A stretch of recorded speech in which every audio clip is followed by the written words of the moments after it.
the Portia Simpson Miller administration. Vashon has the next question to Team JLP. There have been complaints about telecoms providers, dropped calls, poor internet, you name it.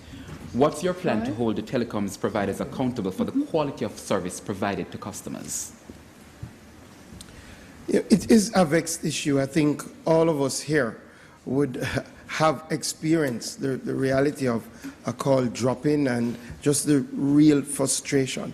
It is something that we have, as a government, been engaging our telecom providers through the OUR. We have engaged them in relation to ensuring that they live up to their service standards. And part of what we plan to do is to strengthen the OUR to ensure that they can hold these utility providers more accountable. From where I sit at the Ministry of Industry, Commerce, Agriculture and Fisheries, we've also called in our telecom providers to look at how we can utilize them to incorporate in smart agricultural practices, to help our fishermen in relation to communication when they're far out at sea. So we've already started that engagement process. There have been some commitments from our telecoms providers in relation to advanced investments, what they plan to do to strengthen their networks, and we plan to hold them to account. We have used the Consumer Affairs Protection Agency to really ensure that where complaints come in, they're followed up on in relation to our telecom providers. What more needs to happen? We believe that telecoms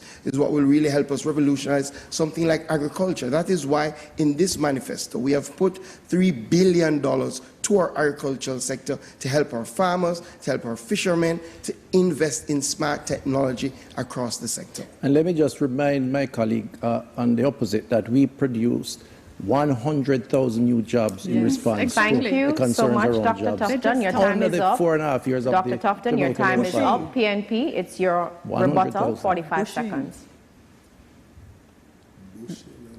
Team PNP, your rebuttal. Absolutely. Now, one of the things that people need to understand again is that under the PNP administration, we revolutionized the telecom sector. We freed it up. We brought cell phones. We dismantled the monopoly at the time of telecommunications of Jamaica, and we made sure that people had options in terms of having telecoms. Another thing that we did, because ordinary Jamaicans could not actually buy a car, and we revolutionized the used car system where you can have taximen, etc., going through. And we created the Universal Access Fund. That fund had money to do the kind of broadband, and it had the money to actually put the access points in place. What has happened to it? Why hasn't it happened? The PNP was putting those plans across the country. What has happened to it under the JLP? It has stalled. Thank you so much, Ms. Hannah. Where did the time go? It's now time for closing statements, and based on the earlier coin toss, Team PNP will go first.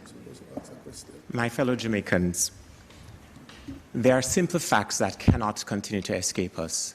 Marketing and PR won't change the reality.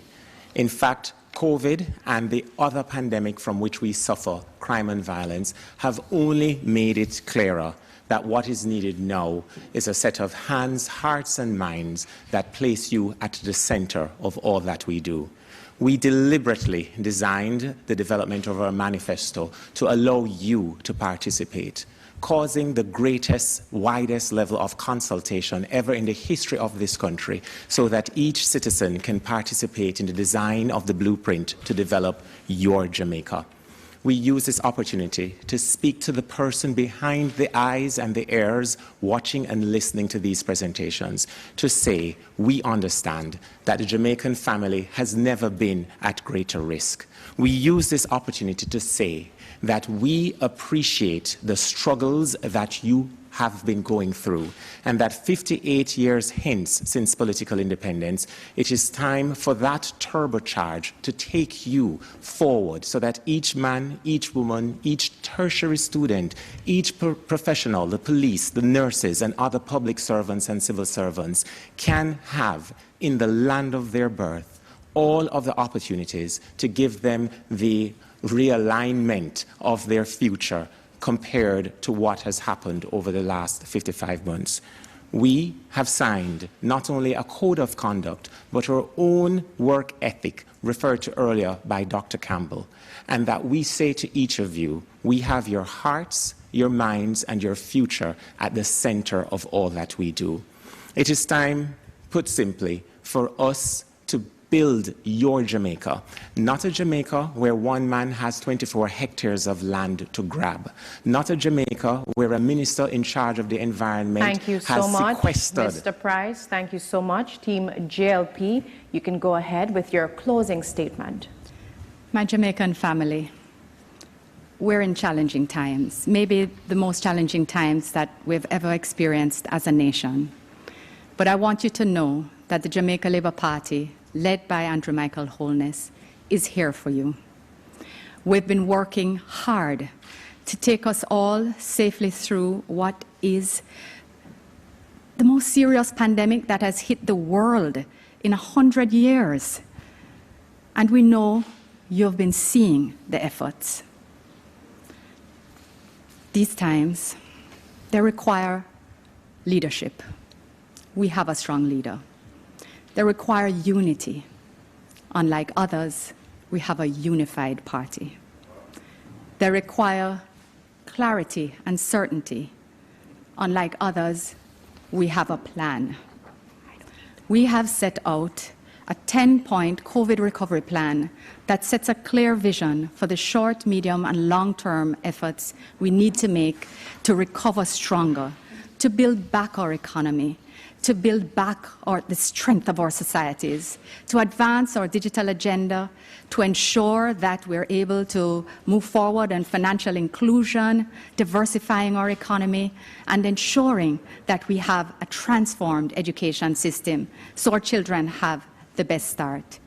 We've come to you with our list of achievements, not to boast or to pretend that there isn't more work to do, but because we know that it's important to distinguish ourselves from the other party.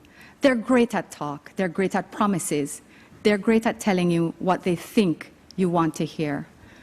But we're saying, say no to PNP. Vote for the Jamaica Labour Party on September the 3rd. Exercise your democratic right. The EOJ has taken extensive efforts to make sure you can do it safely. Thank you. Thank you so much. And I want to say thank you to both teams and to our viewers and listeners. You can join us again this Thursday, August 27 at 9 p.m. for the debate focusing on finance and the economy between Finance Minister Dr. Nigel Clarke of the JLP and opposition spokesman on finance, Mr. Mark Golding of the PNP. Thanks for joining us. Thanks to our studio audience, our production crew, production and funding partners, and most of all, our viewers and listeners all across Jamaica and the diaspora. On behalf of the Jamaica Debates Commission, we're asking you to observe all the health and safety guidelines from the Ministry of Health, not just on Election Day, but every day. I'm Janella Precious. Pleasant viewing.